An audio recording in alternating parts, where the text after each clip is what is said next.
বিশাল বিশাল বিশাল আকৃতি এক শিব মূর্তি। নমস্কার, সবাইকে স্বাগত জানাই। আজকে নতুন পর্ব শুরু হতে চলেছে। যারা যারা দেখছেন তাদেরকে অসংখ্য ধন্যবাদ। যারা নতুন এসেছেন তাদেরকে বলবো সাবস্ক্রাইব করতে। আজকের পর্ব দেখতে থাকুন, রাস্তার ঘটনা কি হতে চলেছে। এখন 4:30 বাজে। আমি এখন এখান থেকে বেরাবো। জায়গাটার নাম হচ্ছে নবদ্বীপ। নবদ্বীপ থেকে বেরিয়ে আজকে সোন নদী পার হব। সোন নদী আপনাদেরকে দেখাবো। তারপরে কতদূর পৌঁছালাম সেটা দেখতে পারবেন। প্রতি 70 কিলোমিটার পথ পাড়ি দেওয়ার একটা ভিডিও আমি আপলোড করছি। এরপরে পৌঁছে যাব আর কিছুদিনের মধ্যেই বেনারস ঘুরিয়ে দেখাবো আপনাদের। ততক্ষণ সঙ্গে থাকুন। শুরু করা যাক আজকের নতুন পর্ব। নমস্কার। নবদ্বীপ ধাবা থেকে এই যে ধাবা বেরিয়ে পড়লাম। এখন ভোর 4:17 বাজে। বেরিয়ে চললাম সোন নদী দেখাতে আপনাদের। এখন রাস্তা পার হওয়ার পালা।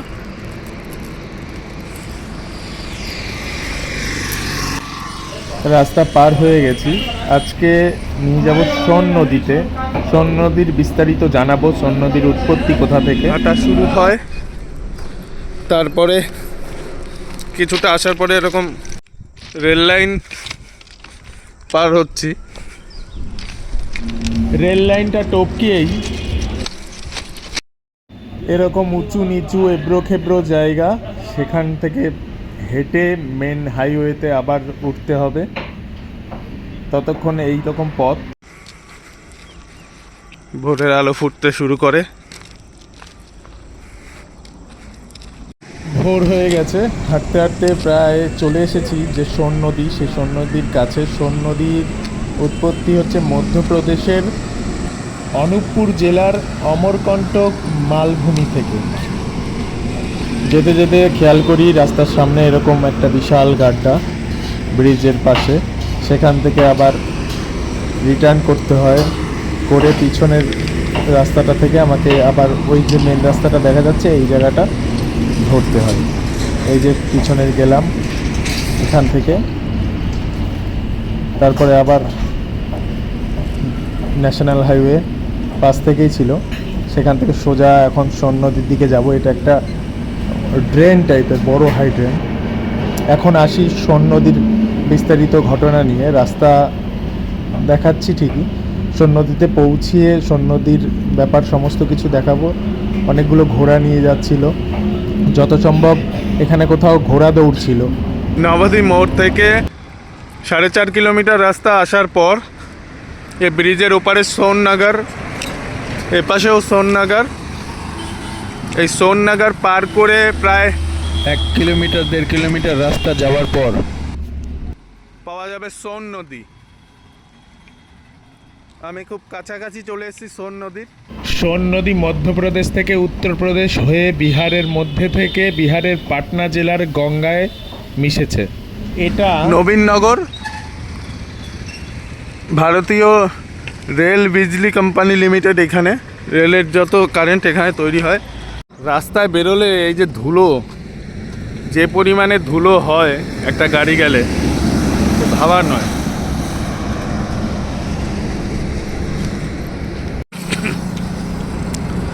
সোন নদীর ব্রিজের কাছাকাছি চলে এসেছি। এই যে ব্রিজ সোন নদীর। এখন সোন নদীতে যাচ্ছি, ব্রিজ পার হব। সোন নদী পার হলেই আর 140 কিলোমিটার মতন বাকি থাকবে বেনারস কাশী বিশ্বনাথ ধাম।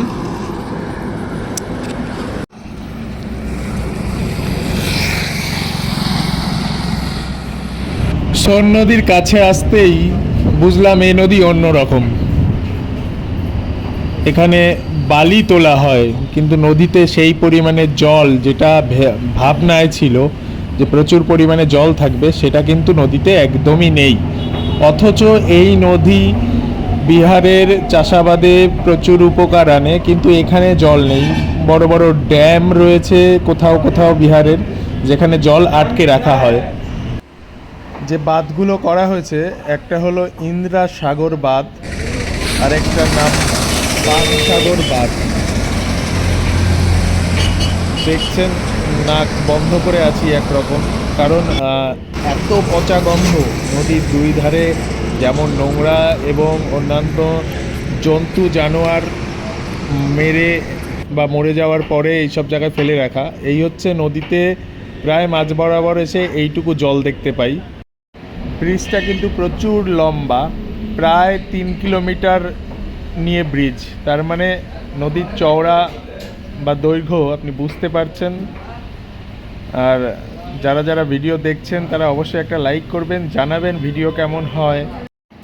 আপনাদের একটা লাইক কমেন্ট আমাকে পথ চলায় অনেক সাহায্য করে, আমার মধ্যে ভিতর থেকে আরও শক্তি সঞ্চার হয়। যাই হোক, নদী সম্পর্কে আরেকটু বলি। এটি একটি পলিমাটিযুক্ত নদী, কিন্তু নদীর নিচে তলদেশে প্রচুর নুড়ি কাকর দেখা যায় এবং এই নদীর ধার থেকে বালি তোলা হয় প্রচুর পরিমাণে। আর মাছ চাষও করা হয় নদীর কোথাও কোথাও। আর এই নদী তো আগেই বললাম যে কৃষিকাজে বিশাল একটা ভূমিকা রাখে। আর এটা দেখছেন লরির চাকার দাগ, গাড়ি যাতায়াত করে। আর এই যে জায়গাটা দেখাচ্ছি, এটা কিন্তু নদীর মধ্যে আবারও একটা নদী।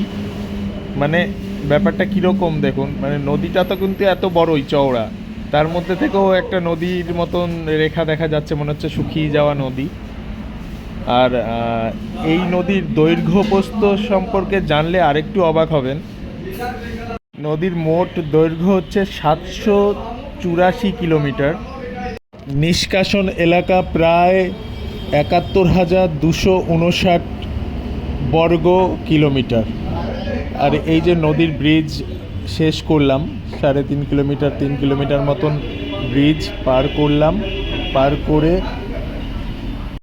দেখলাম জলাশয়, যে জল যেখান থেকে বেশি গেছে সেটা হচ্ছে নদীর এই পাশে, মানে দেহেরি অ্যান্ড সোন বলে একটা স্টেশন আছে রেলওয়ে। তো এই নদীর নামেই সেই সোন কথাটা, দেহেরি অ্যান্ড সোন। এর ওপারের জায়গাটা হচ্ছে দেহেরি। ব্রিজ শেষ করে একটু রেস্ট নিতে হবে। প্রায় 8 কিলোমিটার রাস্তা পার হয়ে এসেছি সকালে যখন উঠেছিলাম। এখন 6:25 বেজে গেছে। আজকে 2 ঘন্টার কাছাকাছি লেগে গেল। সোন নদী পার করার পরে এখন সোননগর থেকে হেঁটে যাচ্ছি। সোন ব্রিজ নগর এটা।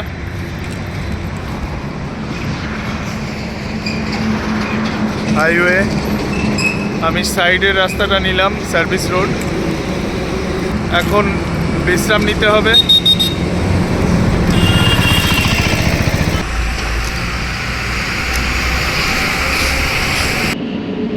গুপ্তা হোটেল, এখানে খাওয়া দাওয়া করব, বিশ্রাম নেব। সকাল 8:30টার সময় ভাত খেয়ে নিলাম। আলু সিদ্ধ, ডাল, ভেন্ডি ভাজা, আলু ভাজা, পাঁপড়, শসা, টমেটো খেতে দিয়েছিল। মাত্র 50 টাকা নিয়েছিল পেট ভরে খাবার। এখানে বিশ্রাম করতে দিল না, ওনাদের ওখানে সেরকম ব্যবস্থা নেই, তাই হাঁটা শুরু করি। 11:30-12টা বাজে। আজকে বেশি রাস্তা আসতে পারিনি, বেলা হয়ে গেছে। তাও সামনে একটা মন্দির, দেখি ওখানে একটু বিশ্রাম করার ব্যবস্থা হয় কিনা।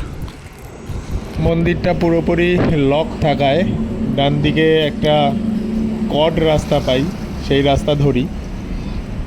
এই রাস্তা আমাকে আবারও জিটি রোডে তুলে দেবে।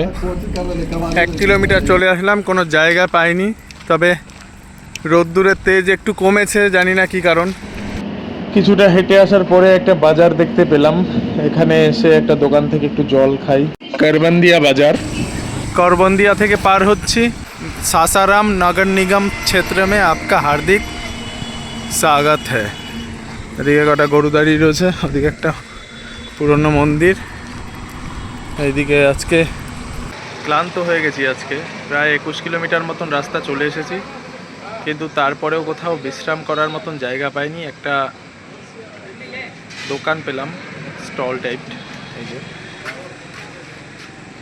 এখানে একটা জায়গা বসার জায়গা করে রেখেছে, সেখানে এসে বসে আছি। এখানে একটু রেস্ট নিই, রোদ্দুরের মধ্যে আর হাঁটতে পারছি না। তারপরে আবার যতদূর যাওয়া যায় আজকে সেখানে গিয়েই আজকের ভিডিও এই পর্যন্তই শেষ করে দেব। যেখানে যাচ্ছি সেই জায়গাটা দেখিয়ে কোথায় রাত্রে থাকবো, তারপরে আজকের ভিডিও আজকের মতো শেষ করে আপনাদের কাছে আবার আগামী দিনের ভিডিওর আপডেট দিয়ে দেবো। বেরিয়ে পড়লাম আজকের ঠিকানা খোঁজার উদ্দেশ্যে। আজকে পুরোপুরি রেস্ট নিয়ে নেব কিছুটা দূরে গিয়ে, আর সন্ধ্যার পরে হাঁটার চিন্তাধারাই রাখবো না। খুব ক্লান্ত আজকে। দেখতে থাকুন কোথায় জায়গা হয়।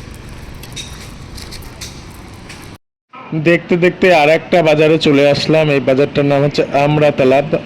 খুব বড় বাজার, মানে আমি একরকম ভুলবশতই এই রাস্তায় ঢুকি। এই রাস্তাটা আমাকে মেন রাস্তায় নিয়ে যাবে ঠিকই কম সময়ের মধ্যে, কিন্তু আমি কোনো রেস্টের জায়গা পাচ্ছি না। আমরাতলা থেকে 3 কিলোমিটার পথ চলে আসার পরে এই জায়গাটা হচ্ছে সুখারি টোলা, এই যে লেখাই আছে। তো সামনে একটা শিব মন্দির দেখতে পাই, শিব মূর্তি বিশাল আকারের। মন্দিরটা কি মন্দির জানি না, তবে শিবের মূর্তি একটা বিশাল বড় রয়েছে। সেখানে পৌঁছাবো এখনই। বিশাল বিশাল বিশাল আকৃতি এক শিব মূর্তি।